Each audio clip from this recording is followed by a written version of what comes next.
Hi, so I was supposed to get married last month, but that ended up not happening because my ex-fiance Scott is an idiot. And now he's driving me crazy because his parents want to buy me a house to compensate for his idiotic behavior, and he thinks that I shouldn't accept it. I don't understand what to do now. For context, Scott and I are both 25. We met in college and have been together since graduation. He didn't ask me out before, even though we had a back and forth flirtation thing going on ever since we became friends in our second semester. However, after we graduated, he finally worked up the courage to ask me out, and I said yes. After dating for a couple of years, he proposed to me last year, and I said yes. He and I have had a perfect relationship, and I didn't think anything could possibly go wrong, but man, was I wrong. Before me, Scott had been with only one other woman, and that was his childhood sweetheart. Let's call her Caroline. I had never personally met her, but I had seen a couple of photos of her from high school yearbooks. They had been voted best couple when they graduated, and it made sense because they had been together since middle school. He never spoke about her, but I did get to know from a couple of his friends that they had been inseparable while they were growing up. They had been best friends when they were in elementary school, which turned into a relationship by middle school, and by the time they were in high school, they were actually planning to get married. Unfortunately, it didn't work for them because Caroline's father wanted her to go to business school in New York, which was really far away. They tried to make things work and continue the long-distance relationship, but they couldn't, and it led to a lot of fighting.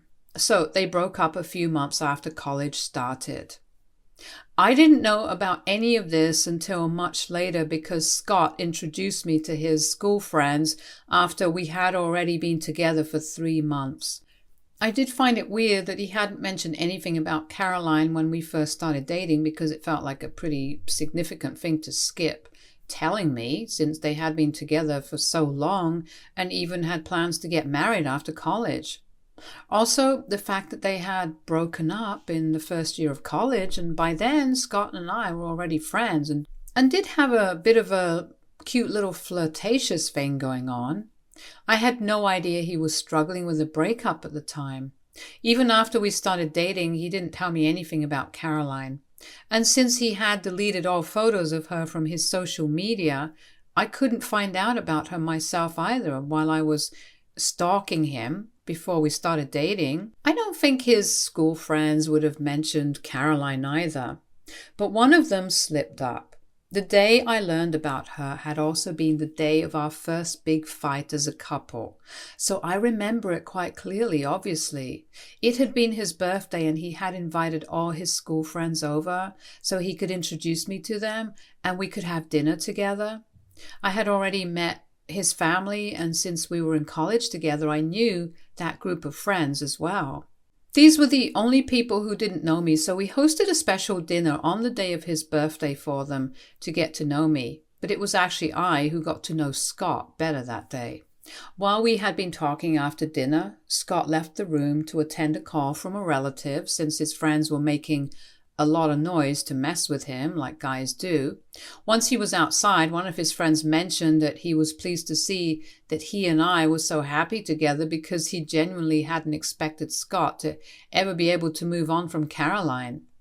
I had been caught off guard when he said that because at the time I had no idea who she was, and they realized that immediately after I made a face and asked who that was. They tried to brush it off, but the cat was already out of the bag, and I pushed them to tell me who they had been talking about. So they were forced to tell me about Caroline and her history with Scott. They probably knew that they had messed up and tried to cover it up by making it seem like no big deal.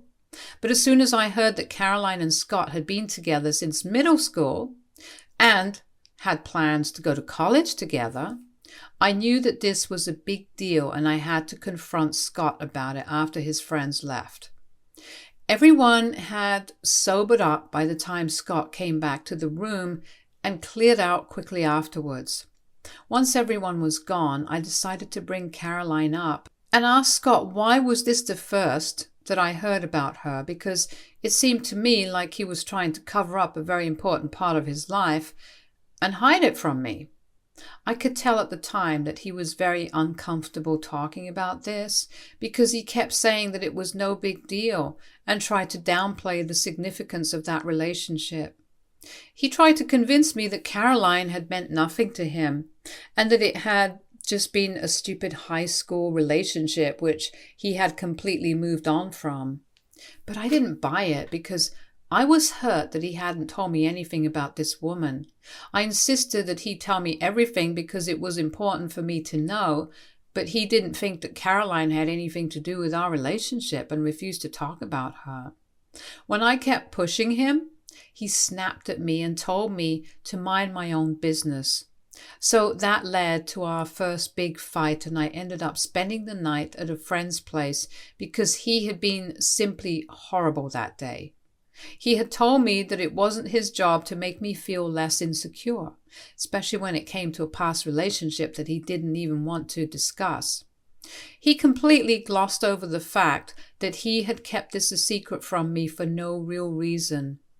I made it all about me and my issues, saying that I was getting insecure over a past relationship from high school, and it showed that I had a lack of trust in this relationship, so it was insulting to him. He somehow convinced me that I was getting upset for no reason and that the only reason he hadn't told me about Caroline was because he knew that I would react exactly the way that I did and get upset because he had been with her for a long time. But I would refuse to believe him if he said that it didn't mean anything to him anymore and kept feeling jealous and insecure about her. He played it quite cleverly, and a few days after the fight, I started to think that I had probably made a bigger deal out of it than what was necessary and blown it all out of proportion. So I apologized to him, and he forgave me as long as I promised him that I wouldn't bring Caroline up again. He told me that the reason he didn't want to talk about her was because she was really clingy and annoying, and it was embarrassing for him to talk about her because it just reminded him that he had wasted so many years of his life with her, and he didn't want to waste more time talking about her when he was with me now. So I promised him that I wouldn't bring her up again, and we decided to move on from that fight.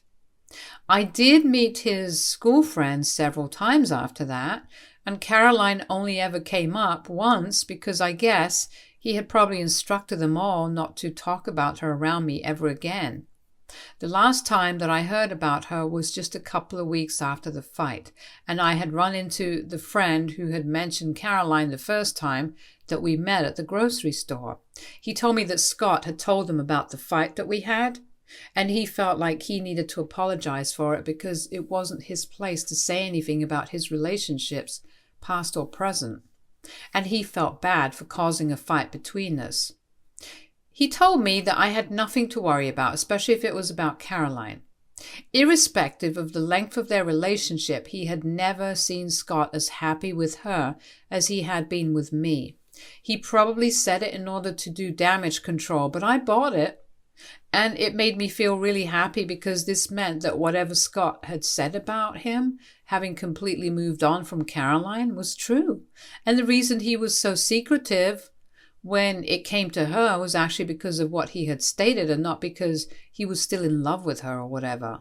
And that was pretty much the last time anybody ever brought Caroline up.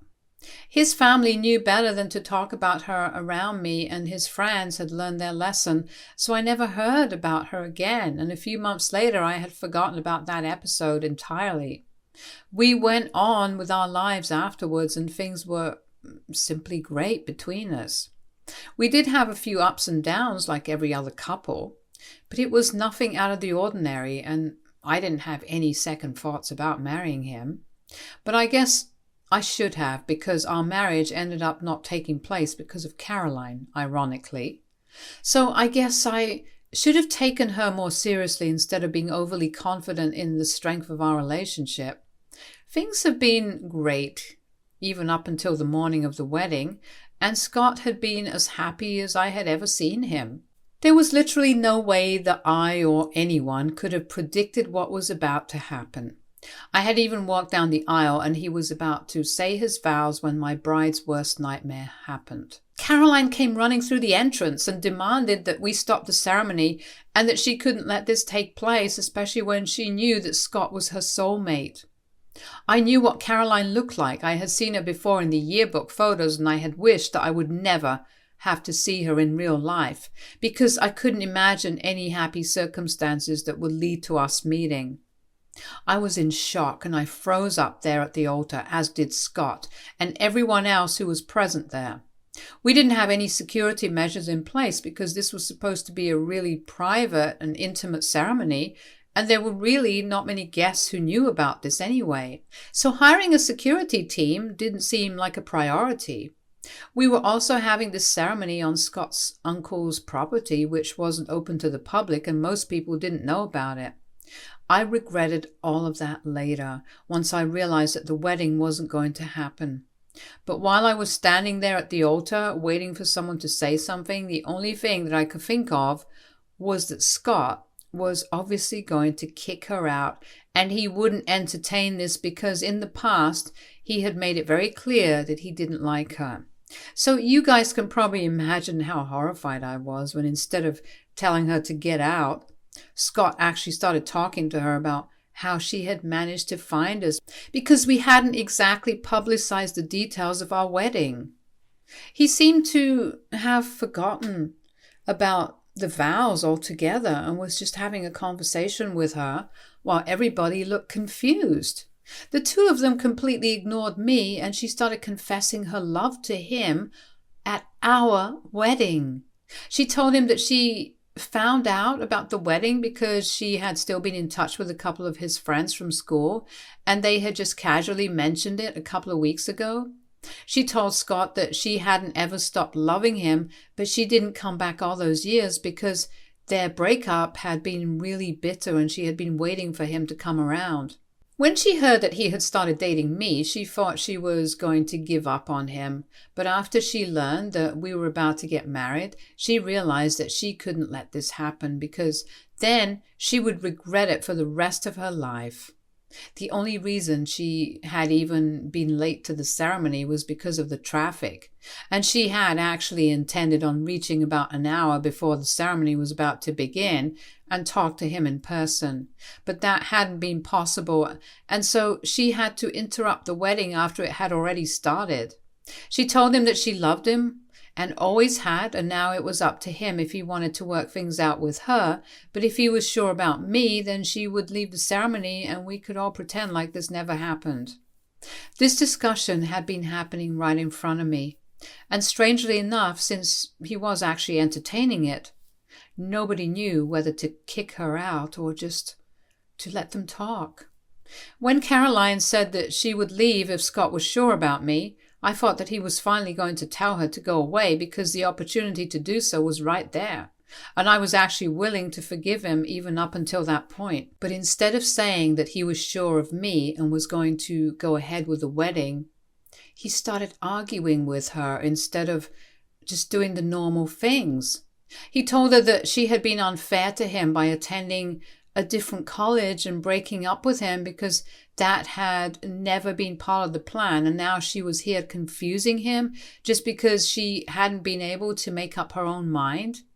He accused her of being selfish and never thinking about his feelings, and Caroline apologized for it and tried to tell him that she would change. By then, almost 10 minutes had passed since she interrupted the ceremony, and I had come back to my senses. They were having a full-blown conversation about the past, and I realized that this was turning into all about them. I was nothing but a supporting character by that point. I felt incredibly hurt that Scott was entertaining this conversation instead of just showing her out, and all eyes were on them now. Even my parents and my bridesmaids were frozen on their spots because they didn't know what to do, and I can't even blame them for it because everything that was happening was just so strange. I couldn't take it anymore, so I decided to walk away instead because it had become increasingly clear to me that no matter what Scott said, he still did have some feelings for Caroline. and had been playing me like a fool all along. Even as I started walking away from the altar, he didn't try to stop me and only said that he would get back to me when he had dealt with the situation at hand and that I could go wait in my hotel room until he had sorted things out here. Once I was inside my room, I completely broke down because it was insane to me that instead of kicking her out of the venue, Scott was actually trying to talk to her and make it all worse than it already was. My wedding day was supposed to be the happiest day of my life, but because of Scott and Caroline, it turned into a complete nightmare, something straight out of a badly made rom-com. And as it turns out, I was not the leading character here. I was the idiot who gets dumped on her wedding day because the guy is still in love with his ex, but I had been too blind and stupid to realize it earlier. While I was having a breakdown in my room, my parents and my bridesmaids came by a little later, maybe 15 minutes after I left, and told me that they had left the venue because Scott and Caroline were still talking and had excused themselves to have a private conversation before they returned to the ceremony. I couldn't believe it and started crying again because at that point, there was just no hope, and I knew that I wasn't going to get married that day. My parents told me that they had told all the guests from our side of the family to go home and then come up to my room because they didn't think that the wedding was going to happen. They suggested that they take me home with them because this was quite insulting for everyone, and I said yes to that. So instead of waiting for Scott to be done with his conversation with Caroline and finally come to talk to me, I decided to go back home with my parents. My bridesmaids very graciously offered to take care of the situation with the guests so that I could deal with this on my own, and within an hour I had packed up my things and was heading back home with my parents.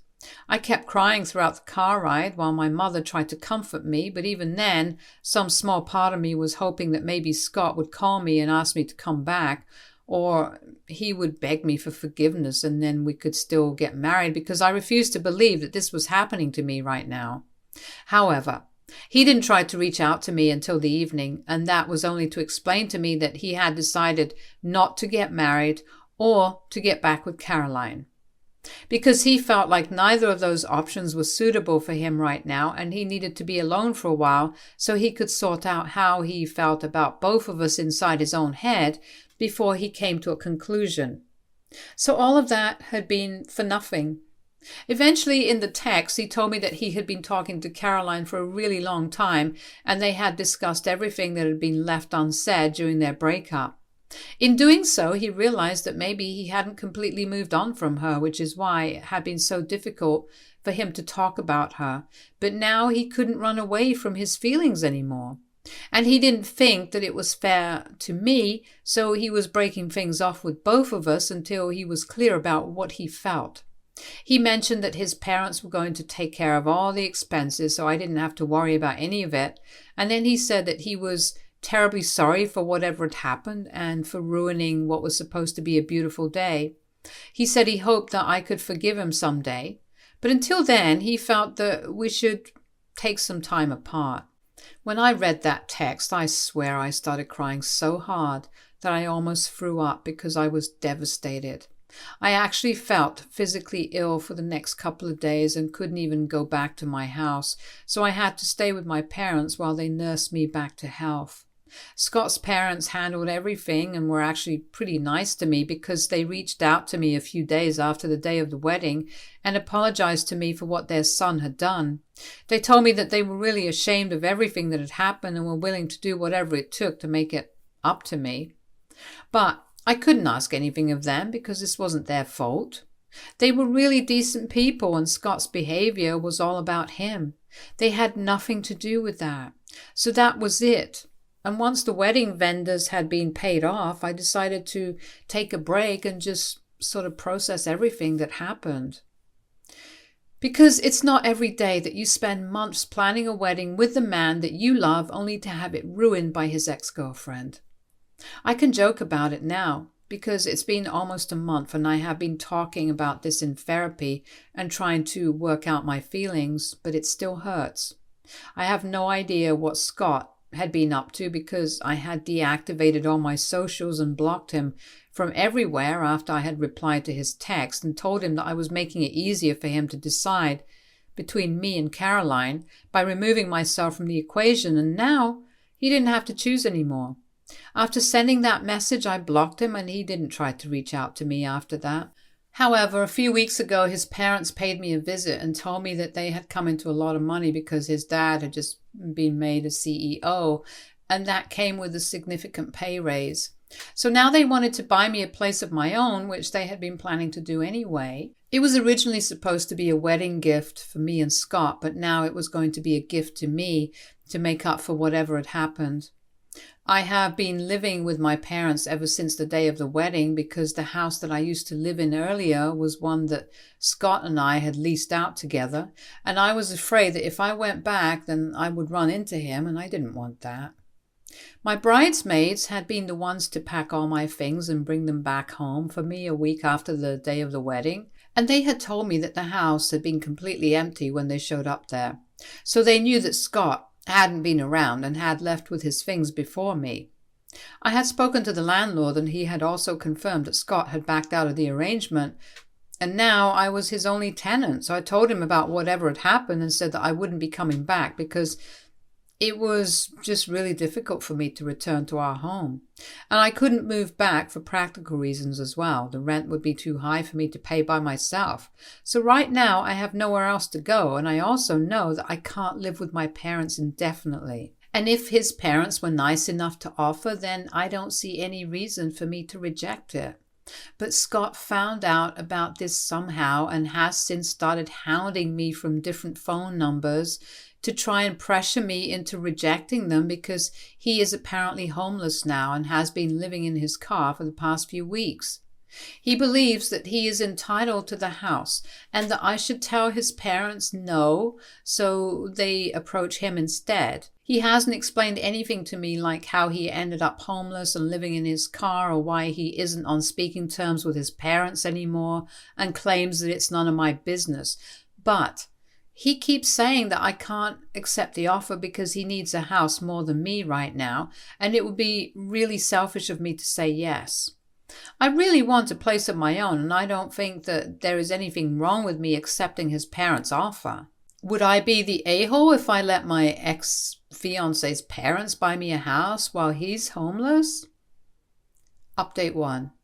Okay, so I told Scott that I wasn't going to give him the benefit of the doubt unless he told me the truth about how he ended up homeless.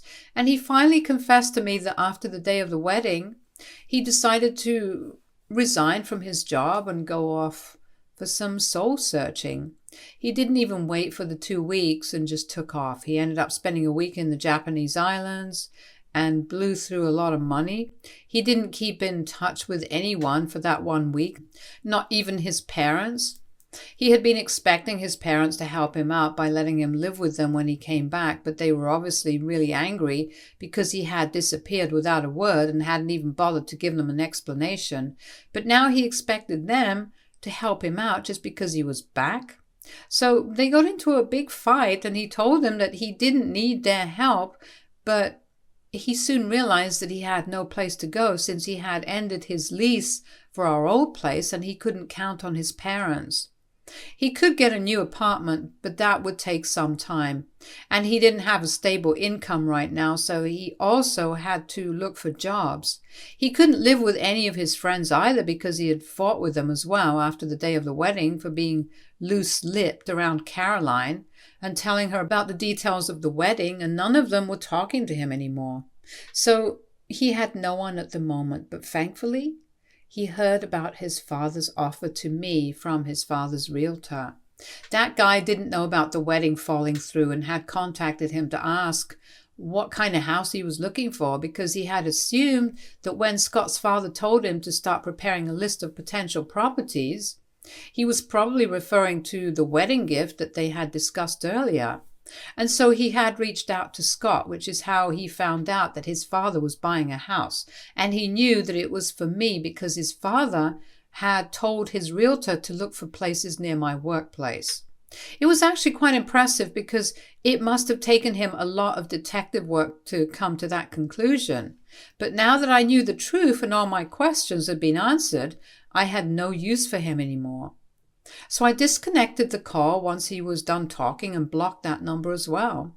It was a really mean thing to do, but I don't care. What he did to me was far worse than his pettiness, so now I have a free pass for everything. Update 2. I finally reached out to Scott's parents and I told them that I was ready to accept their offer because I really felt like I deserved it. I also told them about Scott's homelessness and they told me that they were ready to help him out as soon as he came to his senses and apologized to them. But if he couldn't own up to his mistakes, then there's not much that they can do for him. And I agreed with them. It's about time that he learns to clean up his own messes. He has been trying to contact me ever since I hung up on him the last time, but that door is closed now. I hope he realizes that and stops wasting his own time because it's pretty embarrassing. Update 3.